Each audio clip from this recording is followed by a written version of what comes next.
అవమానం జరిగింది, వదిలిపెట్టేదే లేదు. ఉత్సవాల విషయంలోనూ పాలిటిక్స్ ప్లే చేస్తారా అంటున్నారు మాజీ మంత్రి బొత్స సత్యనారాయణ.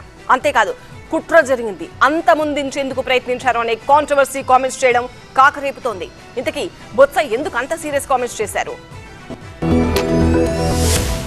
ఉత్తరాంధ్రుల ఇలవెలుపు శ్రీ పైడితల్లి అమ్మవారి ఉత్సవాల నిర్వహణపై మాజీ మంత్రి, ఏపీ శాసనమండలి ప్రతిపక్ష నేత బొత్స సత్యనారాయణ తీవ్ర అసంతృప్తి వ్యక్తం చేశారు.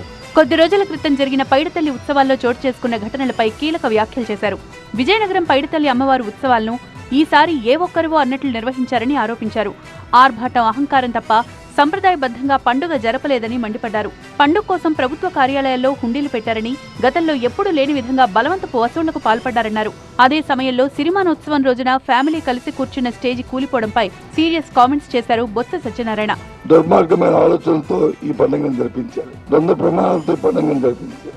ఎందుకు మా మీద వ్యక్తిగతంగా అంత కక్ష ఎందుకు, మమ్మల్ని అంతమొందించాలనే ఆలోచన ఎందుకు వచ్చింది మీకు? ఎందుకు అంత అవమానపడతారనే ఉద్దేశం ఎందుకు వచ్చింది మీకు? ఇక స్టేజ్ కూలిన ఘటనపై ఇప్పటికే సీఎస్ కు లేఖ రాశామని, గవర్నర్ కూడా లెటర్ రాసి వివరణ కోరతామన్నారు బొత్స సత్యనారాయణ. అలాగే తనకు జరిగిన అవమానంపై అధికారులు నిజాలు బయటపెట్టాలని డిమాండ్ చేశారు.